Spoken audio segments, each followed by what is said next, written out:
Welcome to the Whissel Way podcast. I am your host, Bryan, Koci, and I am joined by our fantastic, phenomenal Director of Sales, Rachel Choo. Welcome.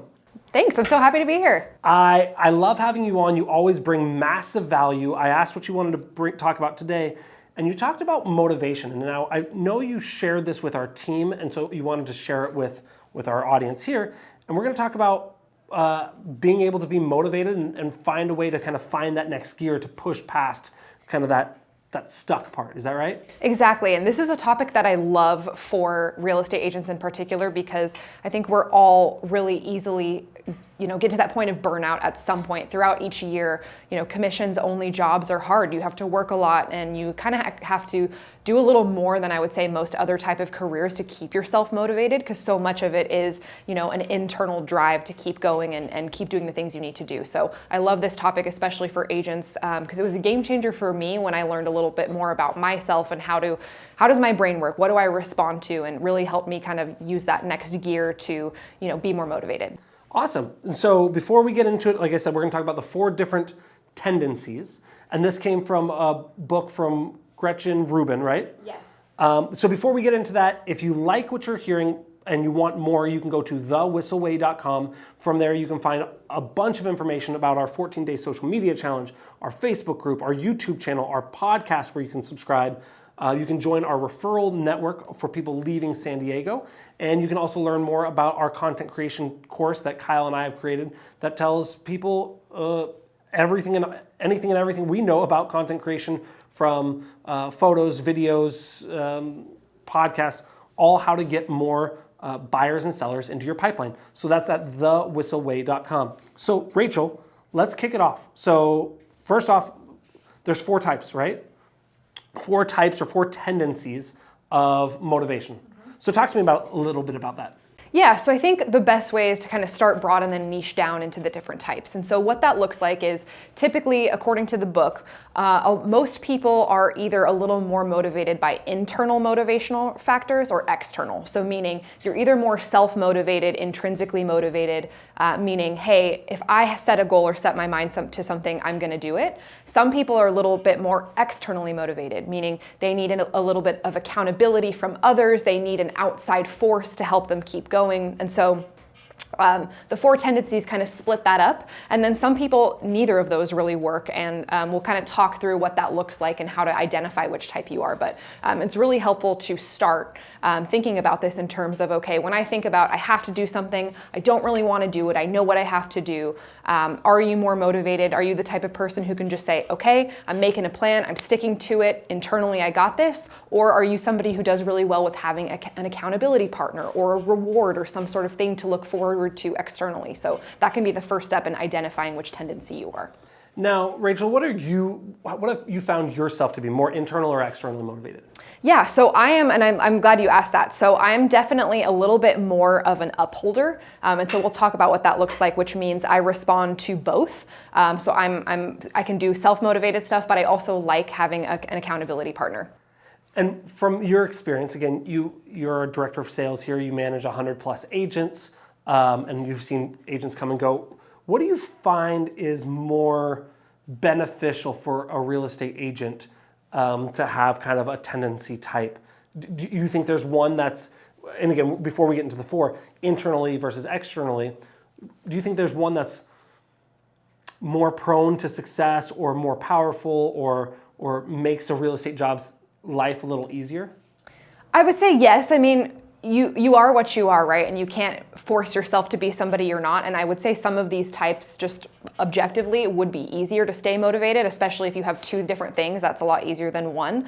I would say the hardest type is the rebel, who's motivated by none of those things. And I would say that's kind of a big camp that a lot of agents fall into, but it doesn't necessarily mean that you can't hack your motivation, you can't still get things done. It's just helpful to kind of be aware of what makes you tick, how can I pull the strings and leverage things to help me, be able to stay on track. Absolutely. So let's get in. So first off, let's talk about what are the 4. and then we'll dive into each one. Love it. So the first type is called an obliger, right? So our obligers are the type of people who kind of wake up, they get out of bed and think, okay, what do I have to do today, right? They're usually really accountable to others. They're generally they don't like to let other people down. Oftentimes we hear the term people pleaser, which might be the more common term. There's a lot of things that obligers and I would say somebody who's a people pleaser would kind of have in common. So usually they're very reliable people naturally, they're very likable, and they really don't want to disappoint others. So they have maybe a harder time taking feedback or criticism. Sometimes they might feel obligations from others that don't actually exist, so they may kind of take on more of that. And so this type is, I would say, more prone to burnout than some of the other types just because they internalize so much and think, okay, I have to do all of this. They might not say no when they're overwhelmed and just say yes to everything. So others might take advantage of them if they don't speak up. And so those can be kind of the pitfalls. But the good things are because they're so motivated by accountability, they generally are able to, get a lot of stuff done because for better or worse, they kind of they feel this internal pressure to perform and to look good for other people. Yeah, that hits home a lot of ways. That hits home a lot. I feel like, again, we haven't gone through all of them, but I resonate with a lot of what you said there. And it's funny, all the things you talked about, we talked before we aired, all of this I felt last week to the extreme. Last week was a tough week for all of us. But yeah, I felt that for sure. Yeah, and I mean, there's also pros too, right? This is often a type that does really well at bringing other people together. They're usually, like I said, people really like them. You generally are able to get a lot done, but the pitfall is you can end up kind of taking on those things and internalizing them more. So we'll kind of talk about how to work around that as we go through this podcast. Very cool. So that was the first one, obliger. Number 2 is upholder, right? So tell me more about that. Yeah, so upholders wake up and think, okay, what's on the schedule and what's on the to-do list today? Again, similar to obligers, upholders don't really like making mistakes, getting blamed, or failing to follow through, including for themselves. So they're usually pretty disciplined. They tend to like some sort of routine or a schedule to keep them on track. They're usually pretty good at self-care, and they don't suffer from burnout as much because they don't necessarily have the same external motivators as maybe an obliger does. And so they're usually pretty good at naturally forming habits or having accountability. But on the flip side, the negatives could be sometimes they might seem a little bit cold or rigid because they might refuse to change plans, or maybe they may not be as willing to help somebody else out. And so sometimes they could be compelled to stick to their schedule to make sure things get done. And so, the flip side is, yes, it's great that they may not take on as much from other people, but other people could see that as a negative thing or maybe view them as selfish depending on the perspective. But they're usually pretty internally motivated. They know what needs to get done, and they're kind of just good to rock and roll on their own. So what I hear you saying, it's funny because I see all the things through the lens of the DISC profile, something we've ingrained in ourselves for years and years and years. And when I hear the obliger, I think of someone probably more higher on the I of the DISC profile, with the influencer, the people person, right? The upholder, when you hear that, I think of people that are more on the C side of the DISC profile. Things like checklist-oriented, detail-oriented. They don't really talk about details in our notes here, but really, but like checklist, do. When you said they seem a little bit cold.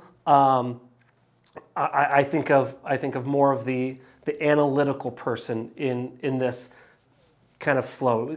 I love that take, and I think that's interesting, and I'm sure there's probably crossover to both.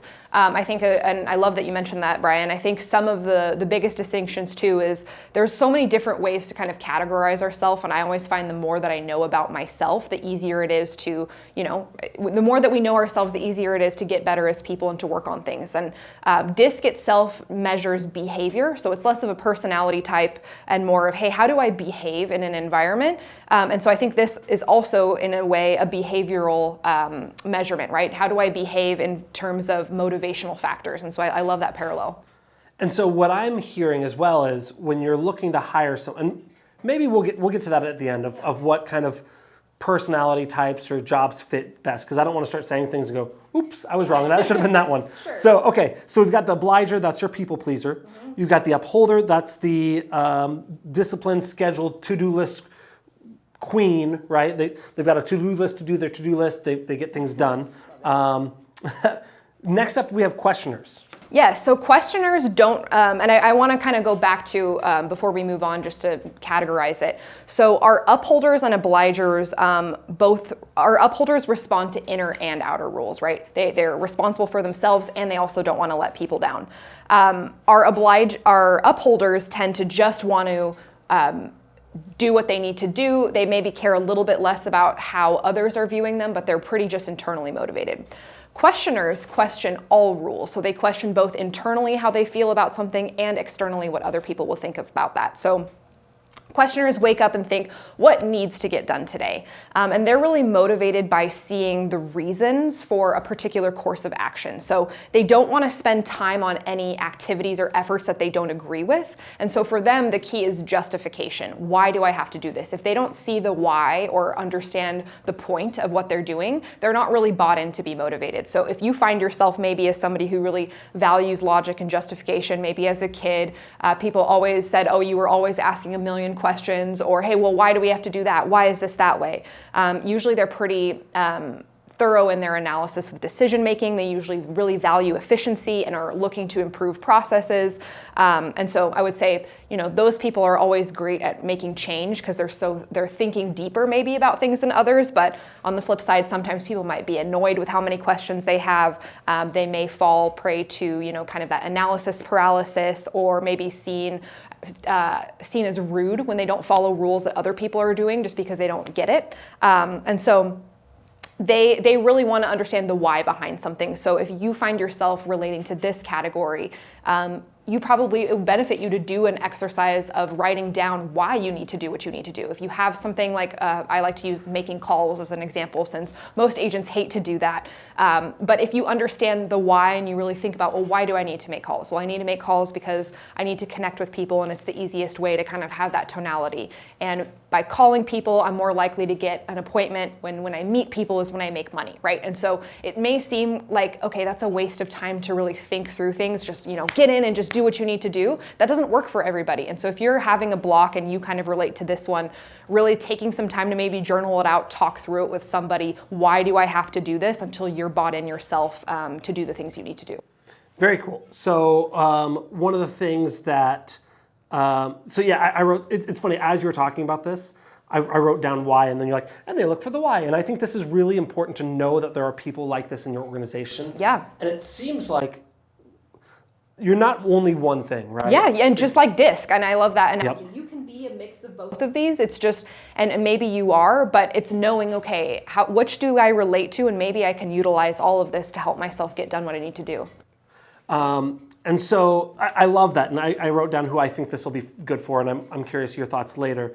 But again, it's really important to knowing that, to explain to people, this is not just, this is our new initiative, especially if you're on a team or if you're working with buyers or sellers, knowing even if they're a questioner, or again, just help them get through this of, this is why you need to get pre-approved. This is why you need to make your calls. This is why you need to attend the meetings or the role plays. That will help people. Sometimes we think, well, they're just lazy, right? They just don't want to do it. No, some people need to understand the why in order to do the thing. Totally, yeah. And I think that's a great point, is we can apply this to ourselves, we can apply this to working with clients. If we are able to more identify this easily, we're able to just work with people in general at more efficiently. Very good. Okay, so next, the fourth, what do they call it? Tendencies of motivation is the rebel. And you already kind of preface that agents typically are more in the rebel category. Is that right? They often can be, and I hate to generalize because of course. I would say a lot of times people get into the real estate industry because they don't want to be beholden to someone else's rules. They want to make their own schedule. They maybe don't want to have a boss. So a lot of things that tend to relate to somebody who's more of a rebel tendency as far as this is concerned. And so with that, if you're the rebel motivation type, you're really motivated by freedom. You wake up and think, what do I want to do today? So you might be more motivated by a sense of freedom, self-determination. You just want to do what you want to do in your own way, in your own time. If somebody else tells you to do the exact same thing, you might be the type of person who wants to do the opposite, even if you know it's good for you. And so the strengths there is they tend to be people who are really authentic. They just are true to themselves. They do what they want to do. They show up that way. And they often love meeting challenges when they can do it their way. And they're generally really good at proving other people's wrong. Sometimes they're the type of person who feels like they have something to prove to everyone. And so that fuels them to accomplish tasks and keep that drive going when it matters to them.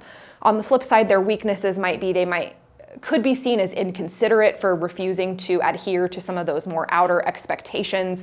They might be seen as uncooperative or unmanageable because they might refuse to follow rules or have a harder time, fitting within that vein of rules, or maybe even loving to break rules. That can be the kind of extreme end of that. And sometimes maybe in their quest to have this freedom, they may end up doing something that they don't really align with just to prove somebody wrong. So that can definitely be taken too far. But typically they want to do it on their own terms. And so if you're somebody who identifies with this, you struggle maybe with some of the more monotonous, mundane tasks, gamification is huge for the rebel personality type. How do I make this more fun? How do I do it my way? And think about, okay, if I know that there's certain things that I logically have to do, should do, I may not want to do them. How can I do them in a way that feels fun to me, that feels like something that I would choose? And so being a little bit out of the box with maybe how you do things can help you stay motivated if you identify with this type.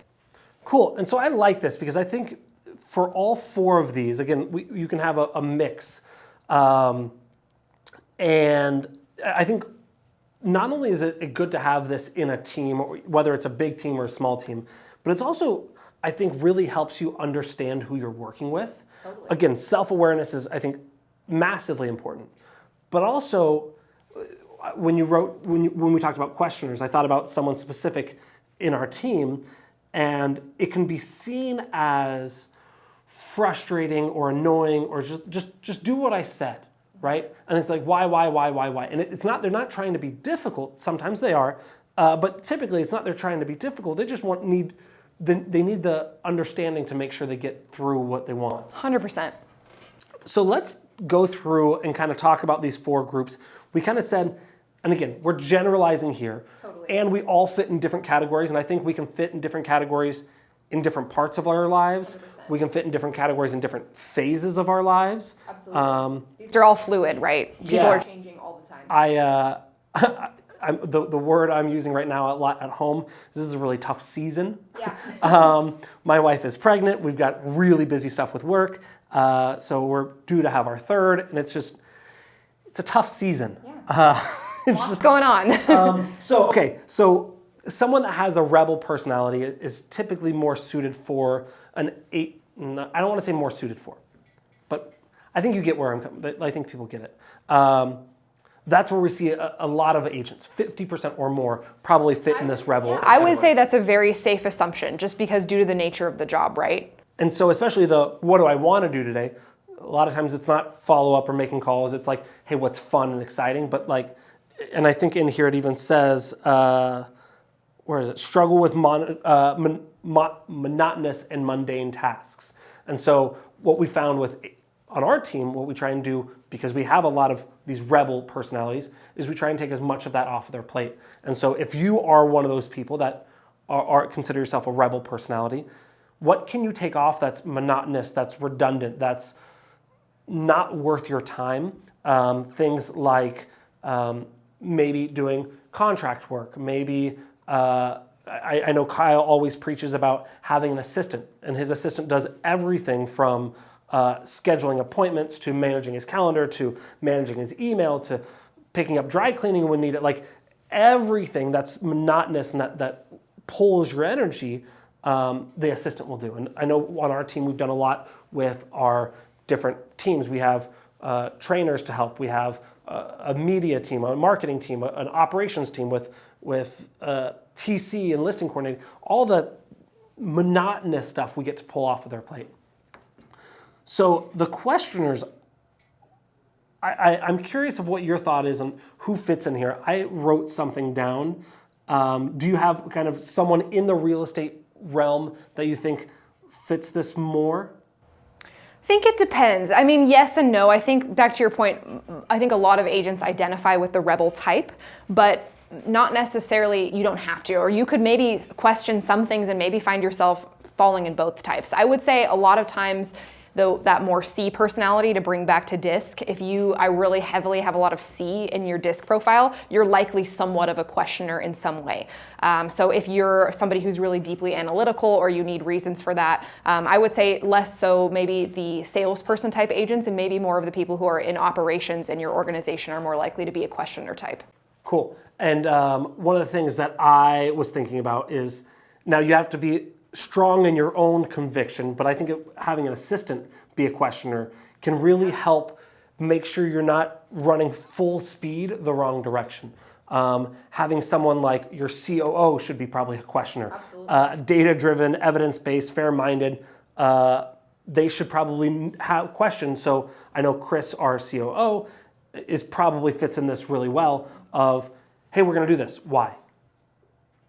And it's funny how oftentimes asking that one question of why, it's like, well, because this team did it. Right. Or because I heard a podcast. Way, so or, yeah, like, but why? Is this the best? What are we trying to get out of it? Oh, okay. So if you're strong with your conviction and you're willing to have that push and pull, I talk about this a lot. My church is going through a new lead pastor role, and two of the pastors have very different opinions on the role for the church. And I think it's so valuable because they have a lot of respect for each other. One person wants to go this way, one person wants to go this way, and the lead pastor kind of helps manage it. But having those different perspectives is really helpful to make sure you're not going, yeah, we're going to do all this way, and then 3, 6 months, a year down the road, you go, oops. Totally. This is a big blind spot. If one person said why, we would have tweaked it a little bit and been exactly where we need to be. Upholder. I wrote, so it's funny, as we talked more about it, the questioner is a big C personality. Upholder, they wake up and think, what's on the schedule, what's on the to-do list today? Who do you think fits in this in a real estate team?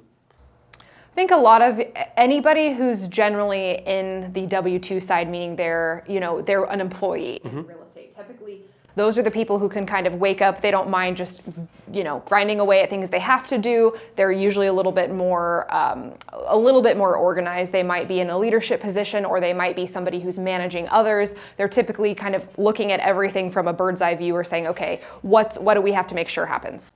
Yep. And then so I love that exactly.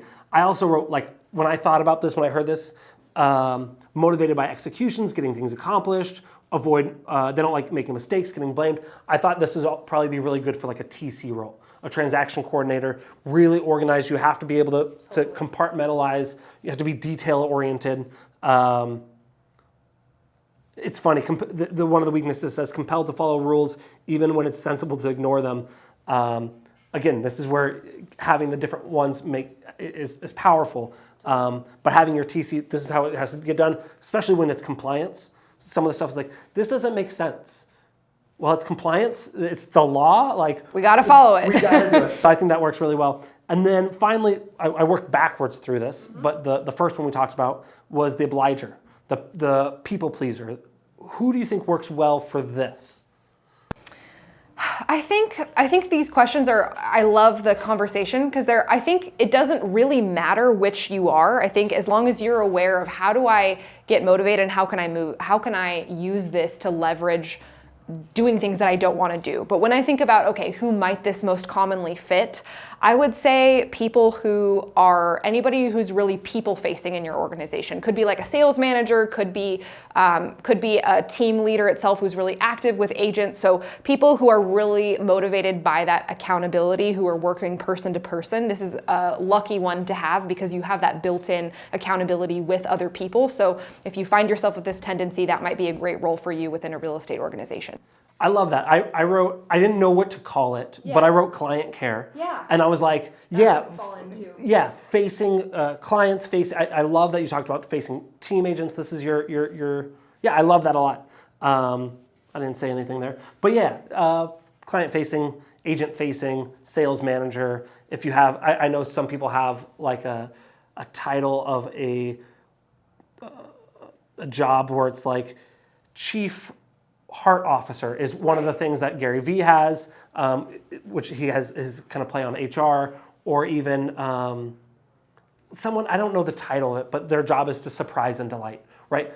Another perfect example, our event coordinator, Heather, is great at this. She probably fits in this role. Very people-facing, working with clients, working with vendors. So very cool. Any other things that you want to add on here before we get into our Whissel Widget of the Week? I think my last thought on this, and I think I love the direction this took, is just to give a quick tip for each one, depending on which you are. So I would say if you find yourself as more of an obliger, so somebody who's accountable, they really want to work with others, they feel like they're a little bit maybe more of a people pleaser and they need that additional teamwork to feel like they're accomplishing a goal, find an accountability partner. Find somebody else that can help hold you accountable to your goals, whether that's making calls or hitting a certain number of appointments or even losing weight, whatever it might be. You will do best and be most successful if you find somebody else to hold you accountable instead of just holding yourself accountable. If you're an upholder, let's say you love the checklist, you're usually a little bit more self-motivated, I would say splurge a little bit and get something really cool, like get a really cool to-do list that you can use. Maybe invest in using better software like a Monday.com or a Trello or something that can help you have a cool visual, so you're able to leverage that and just being a little bit more motivated, because that can make it a little bit more fun. You typically don't need that help from others, but maybe upgrading your own mechanism of how you keep track of your to-dos can be really motivating and just helpful if you're using that anyway. I think for questioners, people, if you're finding yourself questioning, well, why do I have to do this? Why should I do this? I don't understand why I'm being asked to do this. Journaling, like write it out a little bit or talk it through with somebody else. Hey, why should I do this? Why do you think I have to do this? And get a little bit deeper into the why behind a task. And whether that's you're writing it down or you're verbalizing it with somebody else, that can help give you that aha moment to help give you momentum. And if you find yourself as a rebel where you're resisting all rules, you don't really care internally or externally, gamify the things that you have to do. Figure out how to make it fun. Figure out how to do it outside of the box. Like I always say, you always hear all this advice where it's like, get up at 4 a.m. and start your day and do all this stuff. If you don't want to make calls first thing in the morning, don't. Do it at night. Do it when it makes sense, right? So figure out a creative outlet and a way to be maybe a little out of the box where you're feeling like you have some control, but it's not somebody else telling you you have to do this thing this way. So using those tips, I think, will help boost your motivation if you're feeling you're in a rut. Awesome. Well, if you enjoyed this, again, we're about to get into our Whissel Widget of the Week, but if you enjoyed this, like, subscribe, share it with someone. Share it with a team leader, share it with someone who's struggling with motivation, share it with someone who either is self-aware or needs a little bit more self-awareness, or if they love Enneagram, they love DISC, they love all the things, maybe they haven't heard about this, share this podcast with them to help them kind of grow as a human and as a real estate agent. So, our Whissel Widget of the Week. This is something that we use in our life, in our business, that saves us time, makes us more money, or helps us have more fun. Rachel, would you like to go first, or do you want me to? Yeah, mine's quick. I guess it's not a separate widget, but I just recently learned that when you take a photo on your iPhone, not sure if this works for Android users, so apologies there, but if you take a photo of, let's say, a certain type of dog, or even of a certain type of plant or something, and you hold it down, it will tell you underneath what type of dog it is. It'll tell you what kind of plant it is. If you hold it over your laundry tag and you take a picture of it, it'll break down what all those little symbols mean. So do I dry clean this? Do I tumble dry? And I thought that was so cool. I'm sure that's not new knowledge to a lot of people, but I just learned that within the last week and I thought that was fascinating. It's new to me. I don't dry clean anything, but that's really cool. There you go. Mine is something, as I've taken over the podcast, we wanted to kind of switch it up a little bit. We wanted to utilize 2 cameras instead of the one and live switch it. And so we're using a AI software called Autopod, which is really awesome. I think it's like $30 a month. But what it'll do is it'll automatically switch the camera angles in Adobe Premiere based on who's talking. So as you're talking, it's going to show your camera. As I'm talking, it's going to show my camera. It takes the editing of the podcast from 3.5 hours down to 45 minutes. And so I'm really loving it. We're going to push it to our team, not Autopod, but the podcast itself, now that we can power these through with a lot more efficiency and a lot higher quality. So that's mine. That's awesome. Thank you for watching this week's episode of the Whissel Way podcast. We'll see you next week.